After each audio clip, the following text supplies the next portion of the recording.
A Bíblia diz no livro de Deuteronômio, no capítulo 22, nos versículos de 1 a 30. Se você notar que um boi ou uma ovelha do seu compatriota se extraviou, não se omita, mas, sem falta, leve os animais de volta ao dono. Se este não for o seu vizinho ou for alguém que você não conhece, leve os animais para casa e fique com eles até que o dono venha buscá-los. Então você os entregará a ele. Faça o mesmo com o jumento, com a roupa ou com qualquer outra coisa que o seu compatriota perder e você achar. Você não pode se omitir. Se você enxergar o jumento ou o boi que pertence ao seu compatriota caído no caminho, não se omita. Sem falta, ajude-o a levantar o animal. Não se omita. Você não pode se omitir. Sem falta, ajude-o. Este princípio é um princípio que eu ensinava para as crianças e que nós devemos ensinar para as crianças, para os filhos, as filhas, os sobrinhos, as sobrinhas, porque é desde pequeno que nós aprendemos a honestidade, os valores, o caráter, a correção, a virtude, a qualidade. Ter um comportamento e uma atitude superior, que se parece com o Pai Celestial. E sim, as pessoas falam, é achado não é roubado. Tá escrito isso? Tu acabou de ler isso na Bíblia? Não. Tu acabou de ler que tu não pode te omitir. Tu sabe que aquilo pertence a alguém e que foi perdido. Vocês devem ter visto que vira notícia, vira reportagem quando alguém encontra algo e devolve. Principalmente um celular, uma carteira com dinheiro, uma joia, um relógio, um objeto valioso, a pessoa encontra e ela devolve. Ou ela vai a uma delegacia, ou se ela está no shopping, ela vai no lugar correspondente, tá numa escola, qualquer lugar, na igreja, tu devolve, ou tu avisa a pessoa, tu fica com o objeto, tu faz tudo para entregar para o dono. Não se omita, não finge que tu não tem como ajudar, porque Deus tá vendo. E como é triste perder alguma coisa. E como é bom, alegre, reconfortante achar, encontrar ou reencontrar, alguém te abençoar, bichinhos também. Quem já passou pela experiência de perder algum animalzinho e não encontrar ou reencontrar, sabe do que eu tô falando. Então aqui, Deuteronômio, Moisés, o nosso Deus, está dizendo como que a gente tem que se comportar quando algo se perder. E isso lembra do bom pastor, que deixa as 99 e vai buscar a ovelha perdida. Então, o nosso Deus, ele é um Deus que se importa. E nós, como filhos e filhas amadas, devemos agir como o nosso Pai agiria. Faz para os outros aquilo que tu quer que façam para ti. E não faz para os outros aquilo que tu não quer que façam para ti. E era isso que acontecia. Prof, olha essa tesoura. De quem é essa tesoura? Era do coleguinha. Então devolve pro coleguinha. Mas eu achei. Tu achou aqui na sala de aula? Significa que alguém aqui da sala de aula perdeu. Prof, não sei o que. As crianças têm uma tendência e tu tem que ensinar. E o pai e a mãe tem que dizer para os filhos. O avô e a avó tem que falar para os netos. Se tu encontrar alguma coisa, não pega para ti. Procura o dono. Ou procura o responsável que pode encontrar o dono. Não se omita. 5. A mulher não deve usar roupa de homem e o homem não deve vestir roupa de mulher, pois quem faz isso é abominável ao Senhor seu Deus. Chegamos no versículo, ou melhor, um dos, né?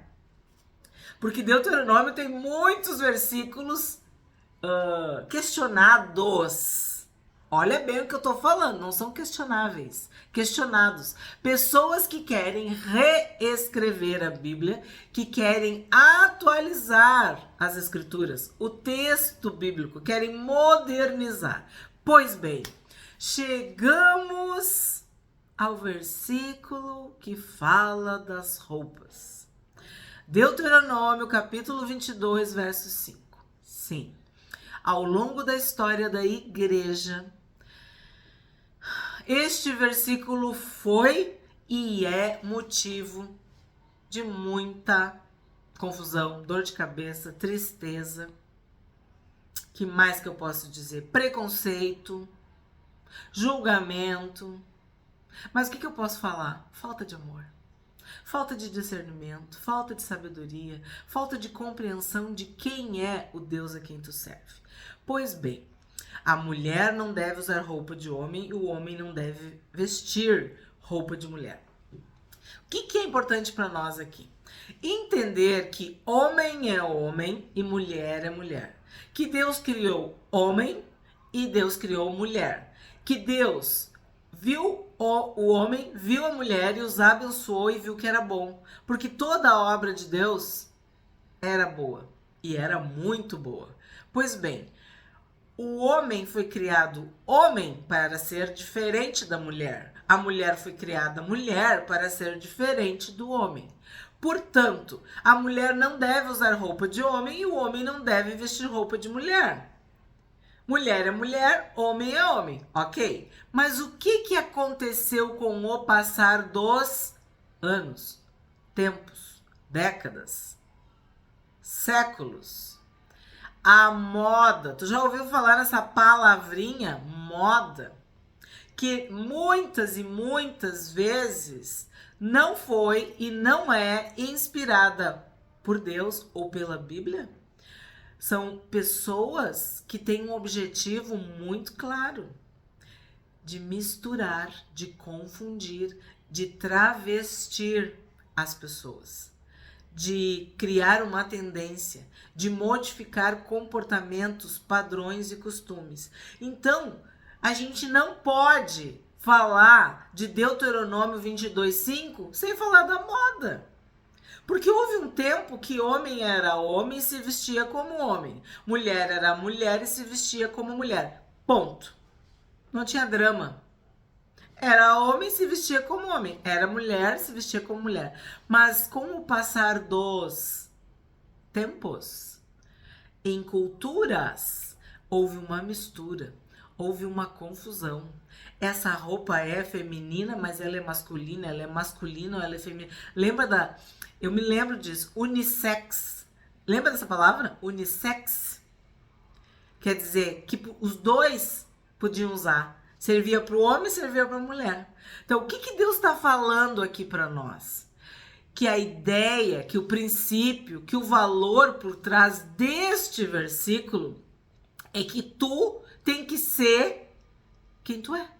Tu foi chamado homem? Tu foi criado homem? Tu é um homem? Então seja homem. Tu é uma mulher? Tu foi chamada mulher? Tu foi criada mulher? Então seja mulher. O princípio por trás deste versículo é esse, é identidade.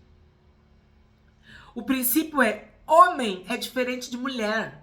Homem olha para a mulher, identifica a mulher por ser mulher pelas suas vestes, pelas suas roupas. A mulher olha para o homem, identifica o homem como homem pelas suas roupas, pelas suas vestes.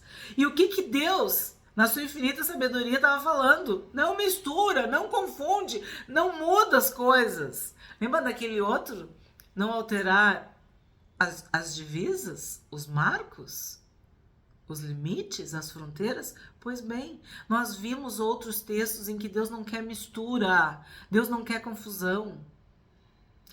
E sim, nós sabemos que a igreja pegou este versículo ao pé da letra e subjugou homens e mulheres.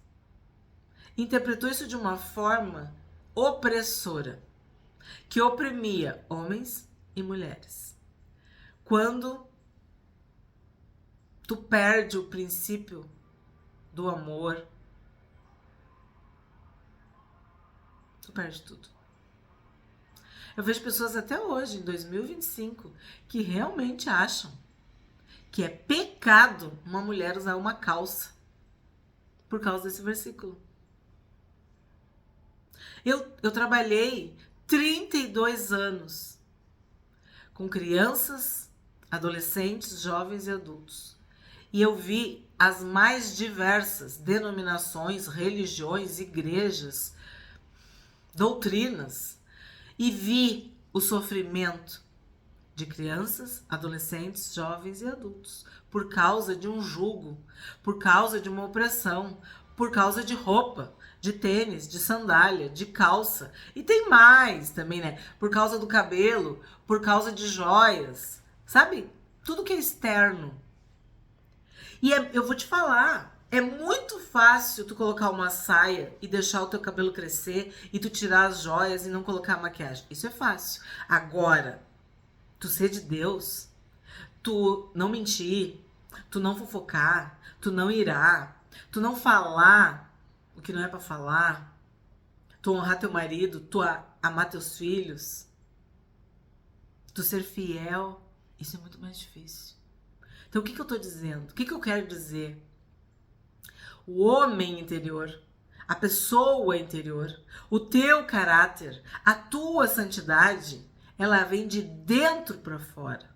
E tu tem que cultivar isso. Aí a pessoa, ela tem uma saia que arrasta no chão, tem um cabelo até o pé, mas tem uma língua maligna. E o contrário também é verdadeiro. Uma pessoa que se veste como se fosse do mundo, né? Tem, vamos dizer, uma aparência meio chocante, uma aparência moderna, descolada, sei lá como é que tu quer dizer, estilosa. E ela é o puro Espírito Santo. Mas ela tem este contexto, tem uma roupa normal que as pessoas usam. Não é pecado. Ela é estilosa. Mas ela é cheia do Espírito Santo. Paulo disse que para ganhar os fracos, ele se fez fraco. Para ganhar os fortes, ele se fez forte.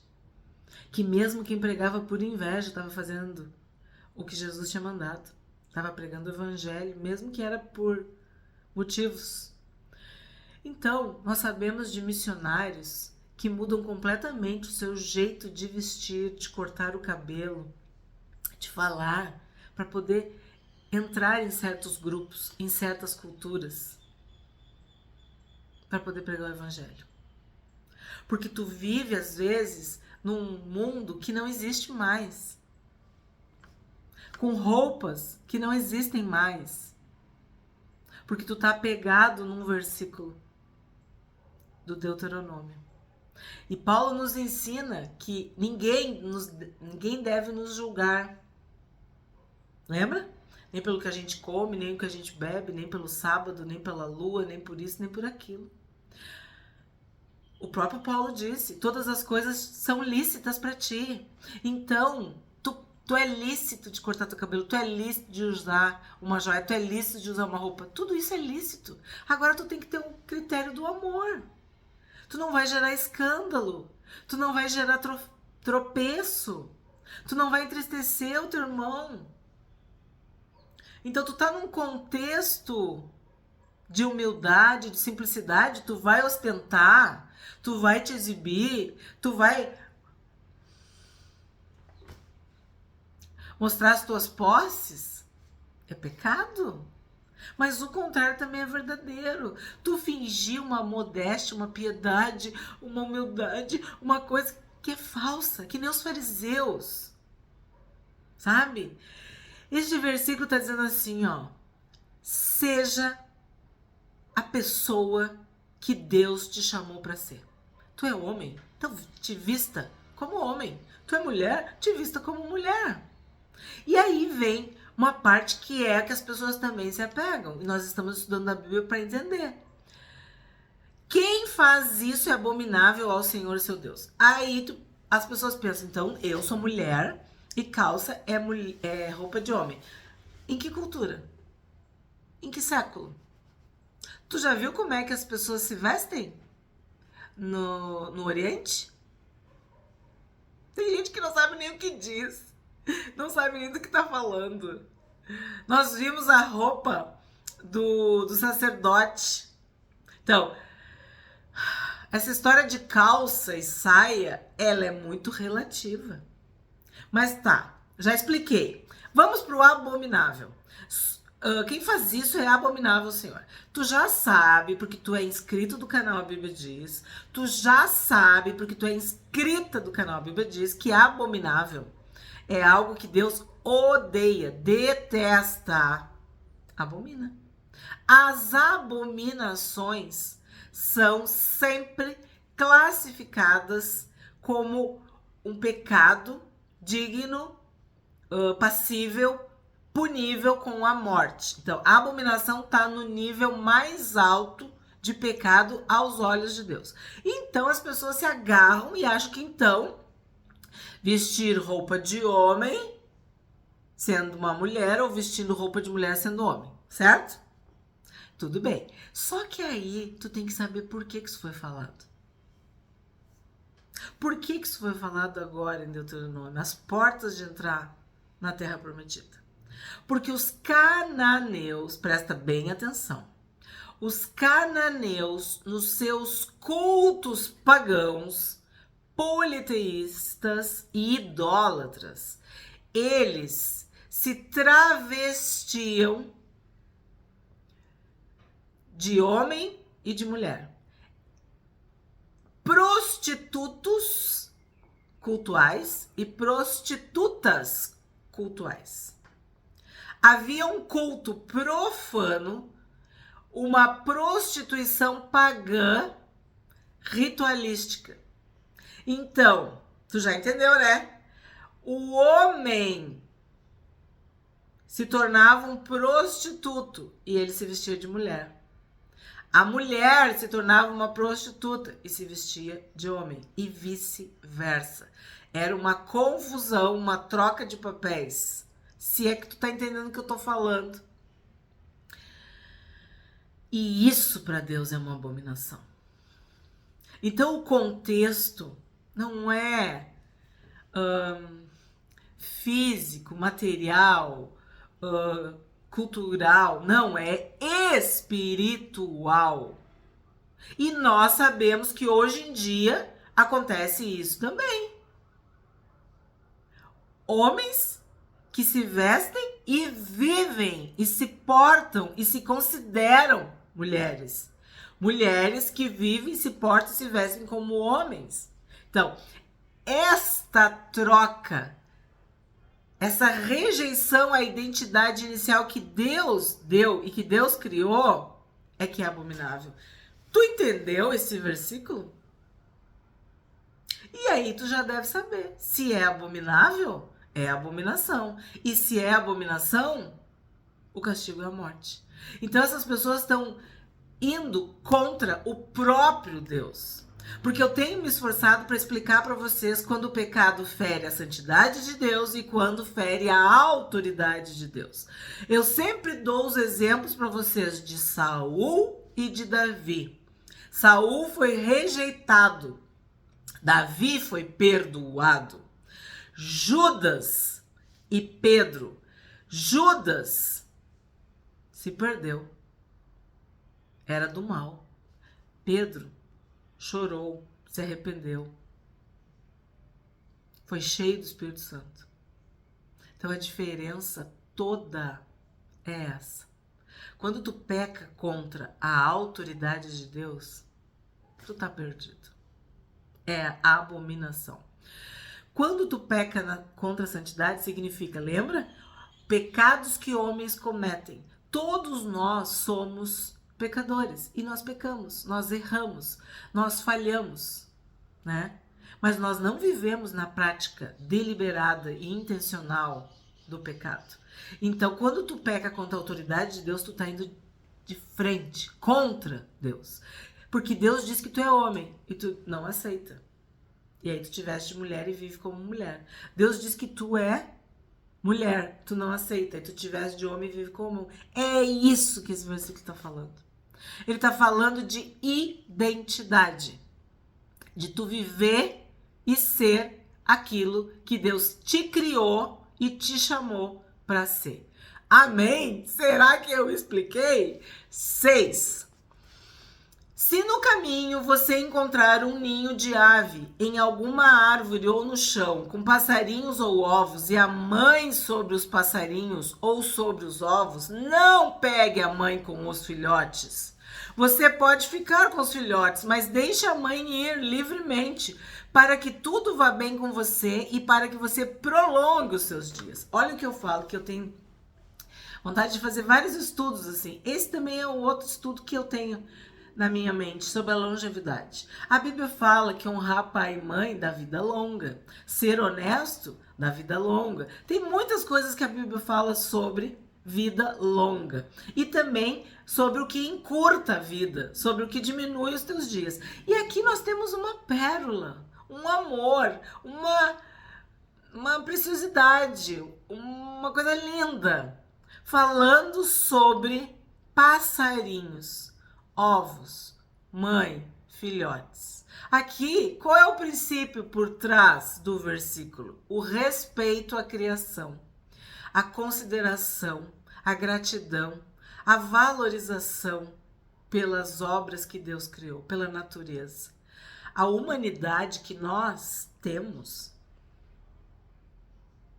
ela é reforçada quando tu tá conectado com a natureza, com a criação. Já está provado cientificamente que pessoas que mexem na terra, que cuidam de plantas, que cuidam de animais, que caminham ao ar livre, que recebem o sol, a chuva, a interação com a natureza, o mar, árvores, montanhas, enfim, pessoas ligadas, unidas, associadas, conectadas com a natureza, com a criação de Deus. Sim, porque a gente pode falar do sol, da lua, das estrelas, do ar, tudo, rios, enfim. Essas pessoas, elas estão mais próximas de Deus, do Deus Criador. E aí tu vai para os evangelhos, Jesus disse que a gente tinha que olhar para o céu, tinha que olhar para o alto, que tinha que olhar para os passarinhos. A Bíblia diz que o justo, ele zela, ele cuida, ele preserva a criação, a vida dos animais. Ele abençoa. Estamos vendo quantas vezes o próprio Deus refere os animais e a criação. Ele dá as leis, as regras, as instruções para os seres humanos e ele complementa, falando dos animais. Para Deus é muito importante. Deus criou tudo para que o ser humano cuidasse, preservasse, dominasse. Então, aqui é um exemplo desse. É muito forte isso aqui. Tu vai estar caminhando e tu vai encontrar um ninho de ave em alguma árvore ou no chão, com passarinhos ou ovos, e a mãe sobre os passarinhos ou sobre os ovos. Não pegue a mãe com os filhotes. 8. Quando você construir uma casa nova, faça um parapeito no terraço para que você não traga culpa de sangue sobre a casa, se alguém de algum modo cair do terraço. Isso aqui é muito forte, muito sério, e eu já vivi isso aqui. Isso aqui é segurança, proteção, prudência, sabedoria, planejamento, bom senso. Eu, como professora, eu tinha que estar sempre atenta, prevendo qualquer perigo para evitá-lo. Então, construir um parapeito é proteção. É algo que Deus quer que nós façamos. Sempre ser prudente, agir com segurança, com sabedoria. Não se arriscar. Tu é precioso. Preciosa é, aos olhos do Senhor, a morte dos seus santos.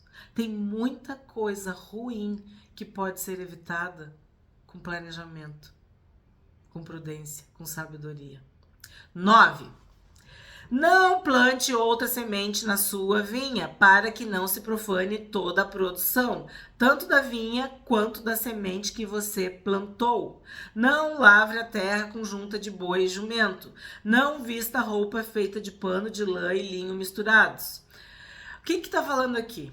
O que a gente começou vendo? Não faz mistura, não faz confusão. Cada coisa tem um princípio, tem um porquê. Sabe, cada um no seu quadrado? É mais ou menos isso.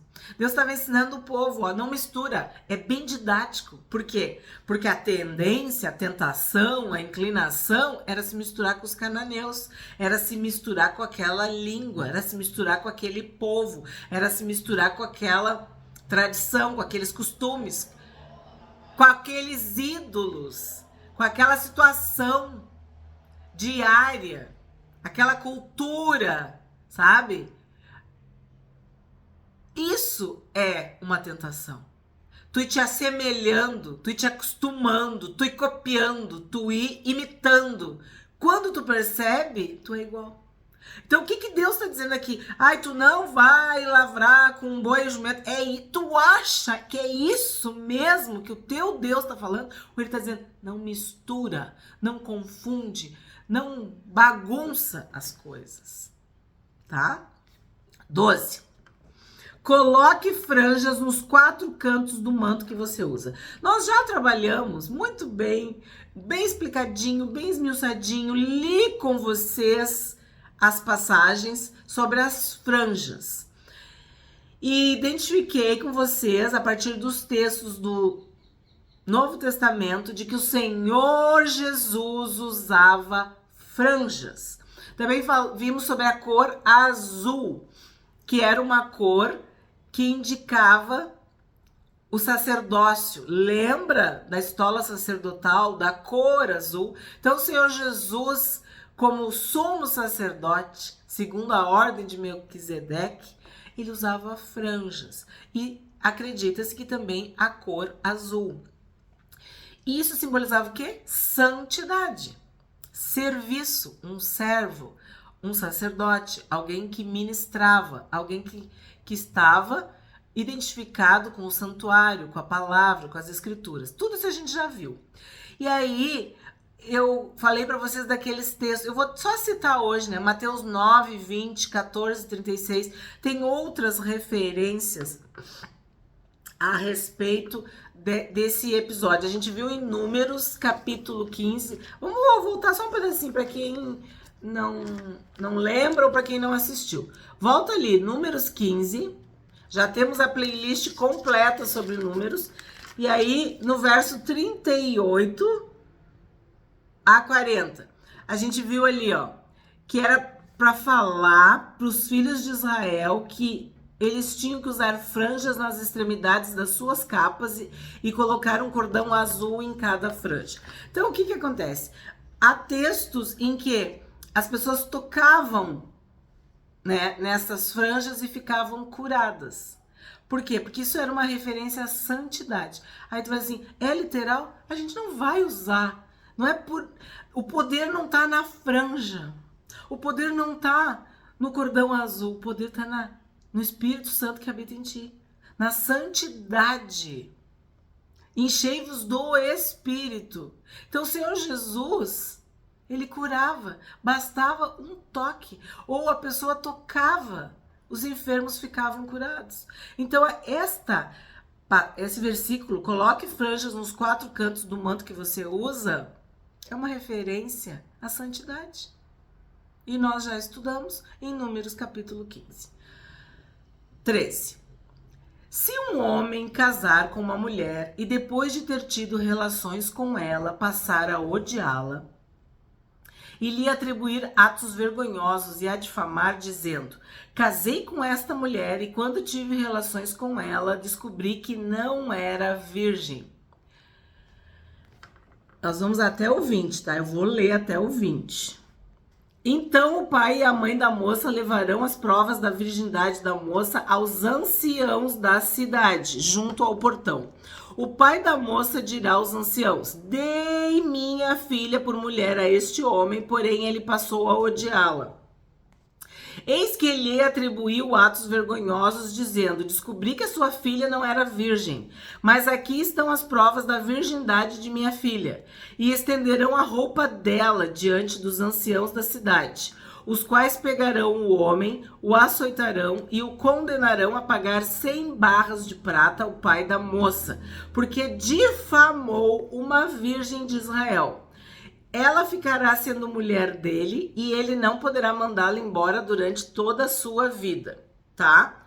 Então vamos parar aqui. Eu disse que ia até o 20, vou no 19 para poder explicar. Aqui se trata de uma coisa chamada difamação. O homem estava difamando a mulher. E por isso ele ia ser açoitado e ele ia ter que pagar uma multa. Por quê? Porque se não fosse assim, haveria um divórcio fácil. Ele iria, vamos dizer assim, se aproveitar, usufruir, desfrutar, usar, né? E depois ia mandar embora, jogar fora. Isso seria um divórcio fácil. E pior, difamando, falando mal, caluniando.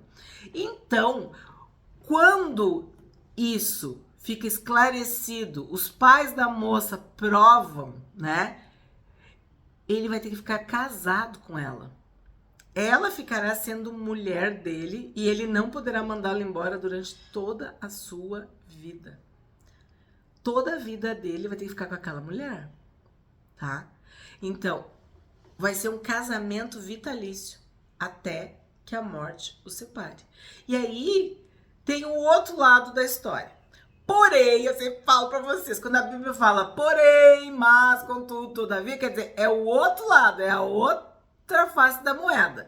Porém, se isso for verdade, ou seja, se ficar provado que a moça não era virgem, então a levarão à porta da casa de seu pai e os homens de sua cidade a apedrejarão até que morra, pois cometeu um ato infame em Israel, prostituindo-se na casa de seu pai. Assim vocês eliminarão o mal do meio de vocês.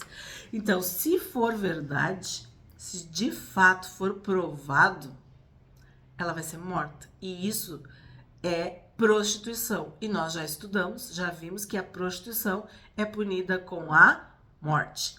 22. Se um homem for encontrado deitado com uma mulher que tem marido, ambos devem ser mortos. O homem que se deitou com a mulher e a mulher, eu vou ler melhor isso.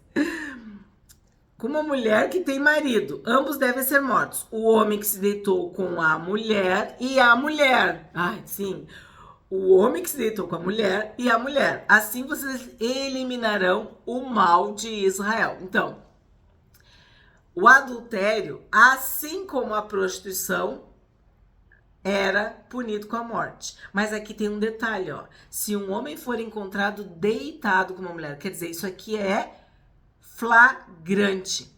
E aí a gente tem que falar do que aconteceu no Novo Testamento em João, quando pegaram uma mulher em flagrante adultério. Mas cadê o homem da história, né? Aí queriam apedrejar a mulher adúltera, mas e o homem adúltero? E nós sabemos que Jesus disse para ela: eu não te condeno, mas vai e não peques mais. 23. Se uma moça virgem tiver casamento contratado e outro homem a encontrar na cidade e tiver relações com ela, Vocês devem trazer ambos ao portão daquela cidade e apedrejá-los até que morram. A moça, porque não gritou por socorro, estando na cidade, e o homem porque humilhou a mulher do seu próximo. Assim vocês eliminarão o mal do meio de vocês. Então aqui tá falando o quê? Que a mulher não gritou e que o homem a humilhou. Então também vai ser morte. 25.